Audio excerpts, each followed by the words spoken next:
Ibu Ayu adalah guru kelas 3 yang meminta bimbingan coaching kepada salah satu guru penggerak di sekolah sebagai pembina komunitas praktisi di sekolah.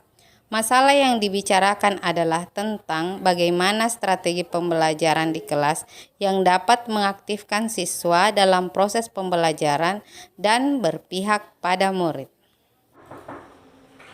Ya, Assalamualaikum. Salam Bu. Mari masuk. Terima kasih Bu. Mari sini duduk dulu. Iya, terima kasih. Maaf saya mengganggu. Waktunya sedikit. Ini tentang proses pembelajaran saya di kelas. Tidak apa-apa Ibu. Kalau untuk kepentingan pembelajaran di sekolah, apalagi kalau pembelajaran yang berpihak pada murid, insya Allah saya bisa meluangkan waktu. Karena kita di sini di komunitas praktisi ini memang menyediakan wadah atau sarana untuk berdiskusi, untuk sharing tentang praktik-praktik pembelajaran yang lebih baik lagi dan lebih berpihak pada murid. Wah, saya berterima kasih sekali kalau Ibu mau membantu saya. Saya sedang bingung tentang bagaimana cara mengajar yang efektif agar murid-murid saya bisa aktif belajar. Oh, jadi Ibu ini ingin mengetahui tentang strategi pembelajaran apa yang bisa digunakan untuk mengaktifkan seluruh murid-murid Ibu di kelas, seperti itu Bu. Iya Bu, saya ingin dibantu untuk mengetahui strategi yang tepat bagi kelas saya. Soalnya murid-murid saya di kelas 3 itu susah diatur Bu. Wah, katanya murid-muridnya susah diatur. Kalau begitu, nanti di akhir sesi kita ini kita akan mengetahui atau menemukan solusi strategi yang digunakan untuk bagaimana mengaktifkan siswa-siswa Ibu di kelas. Nah, itu yang saya harapkan Bu. Oke, pertama-tama saya ingin mengetahui lebih jauh tentang apa yang terjadi di kelas Ibu. Coba Ibu ceritakan apa yang sudah Ibu lakukan untuk bagaimana mengelola atau mengaktifkan siswa. Bagaimana cara Ibu? Saat belajar, saya memberikan tugas kelompok. Saya mengelompokkan siswa terdiri dari 4 sampai 5 orang, terdiri atas perempuan dan laki-laki. Beberapa orang siswa Ibu? Berapa orang siswa Ibu di kelas? 22 orang. Oh, 22 orang. Jadi saya akan menyimpulkan bahwa Ibu itu sebenarnya sudah berusaha bagaimana mengaktifkan siswanya. Jadi Ibu sudah membuat kelompok dari 4 atau 5 orang. Ada yang perempuan dan laki-laki digabung saja dalam kelompok. Kemudian saya ingin mengetahui lagi Bu, apakah pembagian kelompok tersebut sudah diatur sebelumnya oleh Ibu berdasarkan apa begitu Bu? Ya, saya membuat kelompok, membagi kelompok tersebut berdasarkan urutan absen. Lalu saat siswa mengerjakan tugas di dalam kelompok tersebut, apakah Ibu mengatur pembagian tugasnya atau bagaimana pembagian tugas yang dilakukan siswa dalam setiap kelompok? Ya, siswa memilih ketua kelompok dan memimpin diskusi dalam kelompok. Kemudian mengerjakan tugas kelompok dengan mengisi LKS, lalu siswa membaca hasil kerjanya dan dinilai oleh guru dan kelompok lain.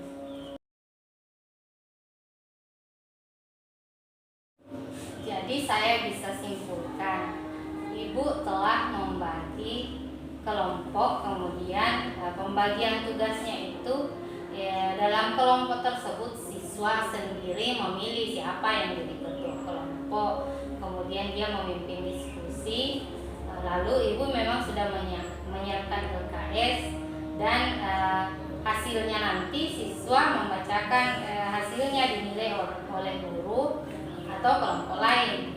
Nah, kemudian apakah kemampuan siswa dalam kelompok, artinya saat pembentukan kelompok tersebut, apakah Ibu mempertimbangkan kemampuan siswa? Karena saya membuat kelompok berdasarkan nomor urut absen, maka kemampuan siswa dalam tiap kelompok tidak menjadi perkembangan saya. Oh, artinya Ibu tidak mempertimbangkan tentang kemampuan siswa. Ibu membuat kelompok itu secara acak atau secara berdasarkan nomor absen. Kemampuan siswa dalam setiap kelompok itu berbeda-beda. Lalu setelah Ibu melakukannya, bagaimana hasil pengelompokan tersebut? Siswa sepertinya masih kurang aktif. Hanya siswa yang memiliki kemampuan yang tinggi yang aktif, sisanya hanya mengharap pada temannya.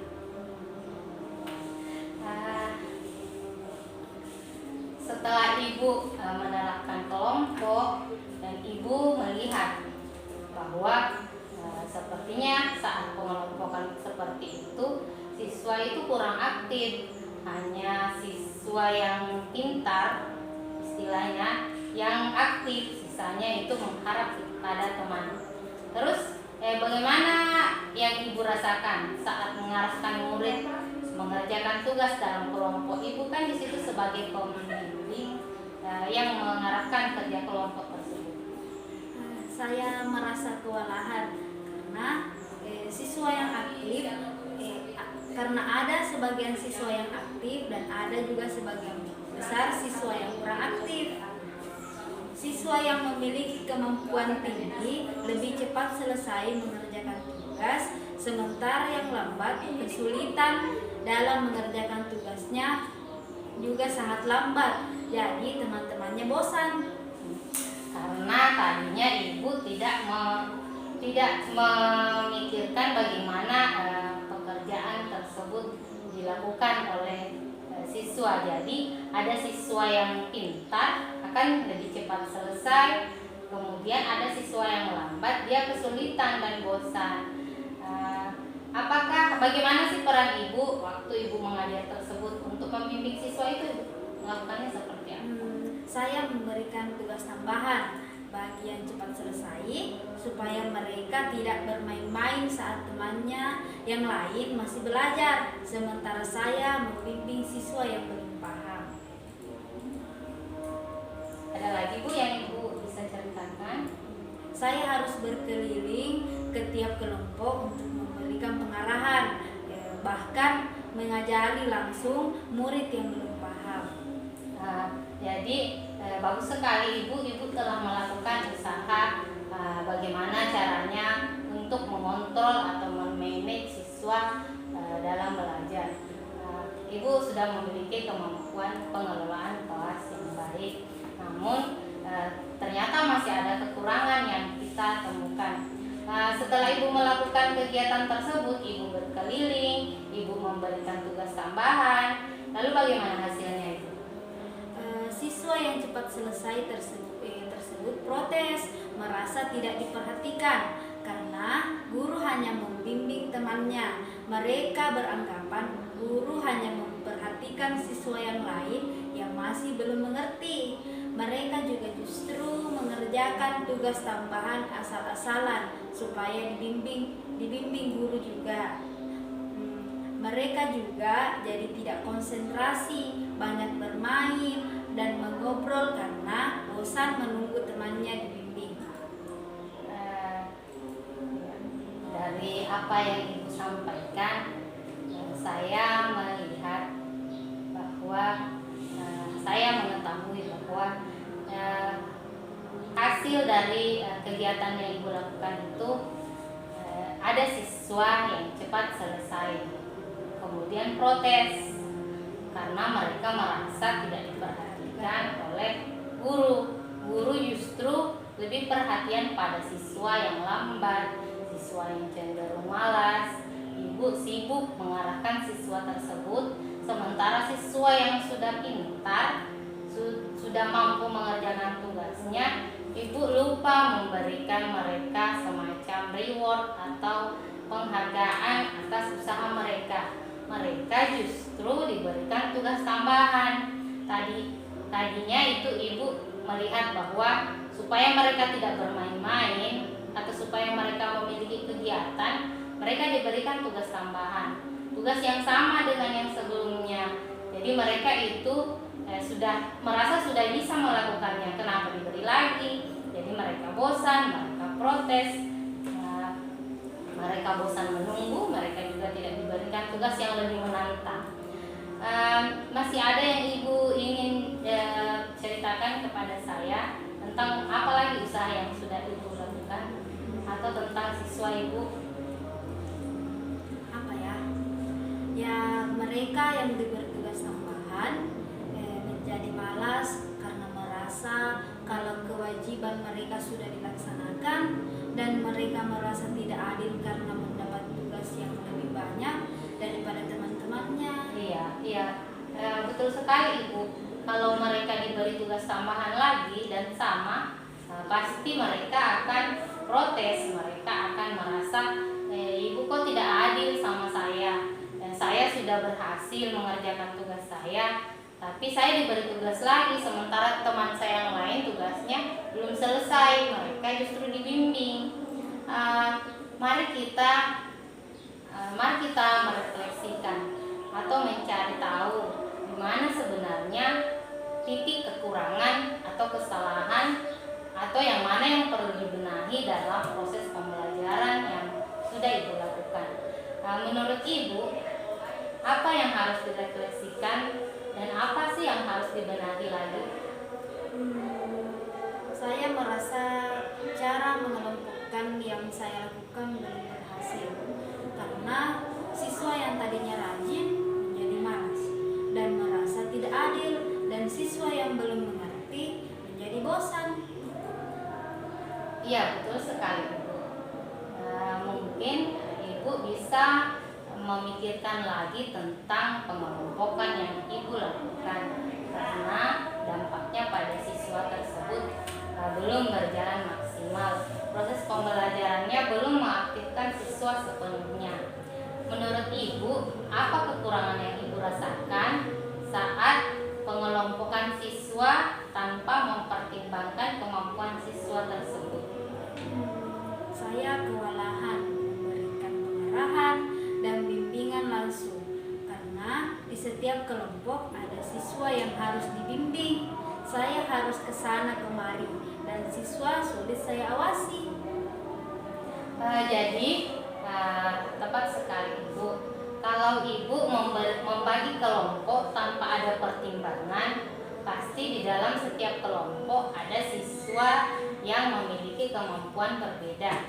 Kalau mereka dikelompokkan, pasti ada yang aktif, ada yang tidak, ada yang mengerjakan tugas-tugasnya sendiri, ada yang memberikan kesempatan atau mengharapkan temannya. Ibu juga mengatakan ibu kewalahan karena harus membimbing siswa. Di kelompok ini ada siswa yang harus dibimbing, di kelompok ini juga ada siswa yang harus dibimbing, di kelompok lainnya juga begitu. Kemudian kalau masalah ibu yang ibu temukan itu seperti ini, kira-kira lalu apa yang bisa ibu lakukan untuk memperbaiki situasi ini? Mungkin saya harus merancang pengelompokan dengan cara yang berbeda. Tepat sekali ibu. Ibu bisa melakukan pengelompokan dengan cara yang berbeda. Strategi ini bisa ibu terapkan dan ibu akan melihat hasilnya. Oke, menurut ibu, apa cara pengelompokan yang bisa ibu lakukan? Mungkin saya bisa mengelompokkan siswa berdasarkan kemampuan yang dimiliki. Kalau ibu mengatakan ibu bisa mengelompokkannya berdasarkan kemampuan, bagaimana ibu akan melakukan pengelompokan tersebut? Bagaimana ibu membagi siswa? Saya akan menetapkan atau membagi siswa berdasarkan tingkat kemampuan mereka. Ada yang saya beri nama kelompok mahir, kelompok tengah, dan kelompok dasar. Jadi ibu akan kelompok. Ada kelompok yang mahir, kemudian kelompok tengah, dan kelompok dasar. Bisa Ibu jelaskan bagaimana sih pembagian tersebut, bagaimana kelompok-kelompok tersebut akan Ibu buat? Kelompok mahir adalah siswa yang cepat dalam mengerjakan tugas. Mereka yang kinerja dan pemahamannya yang tergolong cepat, saya memasukkan di kelompok mahir. Jadi Ibu akan membuat satu kelompok yang terdiri atas siswa-siswa yang digolongkan siswa yang sudah mahir atau siswa yang istilahnya siswa yang cepat tanggap gitu. Mengatakan bahwa Ibu akan membuat kelompok dan salah satunya adalah kelompok mahir, di mana berisi tentang siswa-siswa yang cepat tanggap atau cepat paham tentang tugas-tugasnya. Di sini Ibu mengatakan bahwa mereka dikelompokkan itu jadi siswa-siswa yang berada di atas rata-rata di kelas, Ibu kelompokkan dalam kelompok mahir ini. Lalu bagaimana dengan kelompok yang lain? Selanjutnya kelompok tengah itu mereka yang membutuhkan sedikit bimbingan dan pengarahan untuk mengerjakan tugasnya dan sesekali diperiksa apakah sudah benar atau belum. Jadi menurut Ibu ada kelompok satu lagi yaitu kelompok tengah. Di kelompok tengah ini Ibu memberikan bimbingan dan pengarahan, namun tidak sepenuhnya, hanya sedikit saja. Kemudian Ibu juga sesekali memeriksa kinerja mereka. Jadi di sini tugas Ibu itu tidak terlalu berat jadi Ibu hanya memberikan pengarahan dan bimbingannya sedikit saja. Kemudian tadi saya jelaskan kembali, menurut Ibu kelompok mahir ini siswanya cepat, jadi Ibu cuma memberikan pengarahan, siswanya mengerjakan sendiri tugasnya dengan mandiri. Kemudian masih ada satu kelompok tadi yang Ibu katakan tentang kelompok dasar. Bagaimana pembagian kelompok dasar itu?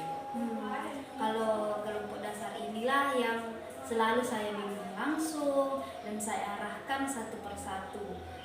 Mereka memerlukan contoh langsung, praktik langsung, dan lain-lain. Kalau begitu, ini kelompok dasar ini adalah siswa-siswa di kelas Ibu yang lambat dalam proses belajarnya.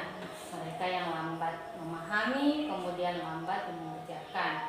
Ibu mengatakan juga, di kelas inilah, di kelompok inilah Ibu lebih banyak menghabiskan waktunya, karena Ibu akan membimbing mereka satu persatu secara langsung, baik secara praktik ataupun pemahaman. Nah, kalau seperti ini Ibu sudah bagus karena Ibu tidak kewalahan lagi seperti yang Ibu sampaikan tadi. Nah, kemudian bagaimana sih rencana Ibu dalam tugas yang diberikan nanti saat mereka kerja kelompok nanti? Ibu kan pasti akan memberikan tugas di setiap kelompok-kelompok ini. Bagaimana rencananya Ibu? Ya, saya akan membagi sesuai kemampuan siswa. Misalnya kelompok mahir akan mendapatkan tugas yang tingkatan lebih kompleks, kelompok tengah dengan kelompok tengah dengan tingkatan yang sedang, dan kelompok dasar dengan tingkatan yang lebih mudah. Kalau begitu artinya Ibu sudah merencanakan bahwa Ibu akan membagikan tugas yang berbeda. Ya. Jadi ada kelompok yang di kelompok mahir tugasnya lebih susah juga karena pemahamannya juga lebih tinggi. Kemudian di kelompok tengah tingkat kesulitan tugasnya itu sedang juga, begitu Ibu ya. Kemudian di kelompok dasar yang lebih mudah juga. Jadi Ibu sudah baik sekali karena kegiatan seperti ini pastinya lebih berpihak pada murid karena kebutuhan belajar murid itu berbeda-beda. Ada siswa yang sudah mahir atau sudah ahli atau mereka sudah siap menerima pembelajaran yang kompleks. Ada juga kelompok tengah atau yang istilahnya rata-rata di kelas, mereka masih butuh pengarahan tapi sudah cukup bisa belajar mandiri, tinggal diarahkan. Ada juga mereka yang masih membutuhkan bimbingan. Ibu sudah memiliki rencana yang sangat bagus, dan ke depannya bagaimana rencana Ibu jika misalnya Ibu sudah melakukan kegiatan tersebut, namun siswa yang mahir ini masih selesai lebih cepat daripada tugas teman-teman yang lain. Karena biasanya anak-anak seperti itu, dan mereka mungkin saja bermain atau tidak fokus lagi dengan pembelajaran seperti sebelumnya yang terjadi di kelas Ibu. Bagaimana cara Ibu mengatasi masalah jika masalah seperti ini muncul kembali? Iya juga ya. Saya harus memikirkan cara lain supaya mereka lebih fokus untuk belajar. Iya, soalnya. Tugas apa yang Ibu dapat berikan kepada mereka? Dan tentu saja tugas ini jangan sampai membuat mereka itu merasa tidak adil, merasa terbebani, atau jangan sampai tugas tersebut membuat mereka merasa bosan. Saya bisa menjadikan mereka contoh bagi temannya. Menurut Ibu, kalau mereka menjadi contoh bagi temannya, sementara teman mereka ini kan kemampuannya tidak sama, apakah ini dapat membantu Ibu? Atau saya jadikan mereka tutor sebaya yang membantu saya menjelaskan materi pada teman yang lain. Wah, saya sependapat dengan Ibu. Pemikiran yang bagus sekali Ibu. Tentu saja jika mereka menjadi tutor sebaya, mereka dapat langsung memberikan pemahaman mereka kepada temannya, sekaligus juga bisa memperdalam lagi apa yang mereka ketahui. Bisa Ibu jelaskan bagaimana tutor sebaya itu menurut Ibu? Tutor sebaya akan dikeluarkan dari kelompoknya dan pergi ke kelompok temannya yang belum memahami pelajaran. Mereka akan membimbing temannya yang lambat, karena komunikasi antar teman kadang lebih dimengerti oleh sesama anak. Iya, jadi menurut Ibu, kalau mereka jadi tutor sebaya, mereka akan menjelaskan langsung kepada teman-temannya yang belum paham, dan komunikasi antar anak itu memang lebih baik dibanding kadang kalau komunikasi antar guru. Ibu berharap dengan tutor sebaya tersebut, Ibu berharap bahwa siswa yang belum paham itu akan lebih mudah paham. Kemudian Ibu juga tadi mengatakan kegiatan tersebut akan mengaktifkan siswa yang ahli supaya mereka tidak bosan. Apakah tutor sebaya artinya siswa-siswa yang menjadi tutor sebaya tersebut, apakah mereka itu kira-kira menurut Ibu tidak akan menolak atau merasa terbebani dengan tugas barunya ini, Bu? Ya, saya dapat mengatasinya dengan memberikan pujian kepada mereka yang mampu menjadi tutor sebaya dengan baik, dan sebagai reward atau penghargaan atas usaha mereka. Wah, tepat sekali Ibu. Ibu sudah memikirkan cara bagaimana mengatasi permasalahan jika tutor sebaya ini atau siswa yang berperan sebagai tutor sebaya ini memiliki beban atau nantinya menolak. Ibu sudah memberikan alasan atau Ibu sudah memikirkan cara, yaitu dengan cara menjadikannya model dan memberikan mereka pujian bagi teman-temannya yang lain sebagai bentuk penghargaan, dan tentu saja mereka akan merasa senang dan merasa mereka dihargai dan lebih mampu daripada temannya yang lain. Sangat baik Ibu atas usahanya. Mari saya ingin mengetahui kapan Ibu bisa menjalankan rencana Ibu dalam proses pembelajaran dengan mengelompokkan siswa tadi berdasarkan kemampuan yang mereka miliki. Harusnya secepatnya akan saya lakukan. Kemudian bagaimana dengan persiapan Ibu dalam melaksanakan rencana Ibu ini? Saya akan membuat RPP terlebih dahulu, kemudian mempersiapkan penugasan kelompok, dan saya bisa langsung memulai ketika semua itu sudah siap. Jadi kalau Begitu sangat bagus sekali Ibu berencana akan membuat RPP dulu. Tepat sekali dengan RPP atau rencana pelaksanaan pembelajaran, Ibu bisa lebih terarah dalam menentukan kegiatan-kegiatan dan proses pembelajaran yang akan berlangsung. Ibu juga menyiapkan penugasan kelompok, Ibu menyiapkan materi dan tugas-tugas sesuai dengan tingkatan kelompok. Ibu juga akan segera memulai rencana tersebut. Kemudian bagaimana dengan keberhasilan rencana ini? Bagaimana Ibu dapat meninjau apakah rencana Ibu ini sudah berhasil atau tidak? Saya akan membuat catatan penilaian siswa. Bagus sekali Ibu. Catatan penilaian. Catatan ini tentu saja akan membuat kegiatan lebih terarah. Saya senang sekali karena Ibu sudah memikirkan membuat catatan seperti penilaian siswa. Dan dari catatan itu Ibu bisa melihat jika ada kekurangan, Ibu dapat segera mengetahui kekurangan rencana tersebut. Dalam melaksanakan kegiatan yang Ibu rencanakan ini, siapa yang akan membantu Ibu? Karena tentu saja Ibu akan kesulitan jika melaksanakan sebuah rencana seorang diri. Siapa yang dapat?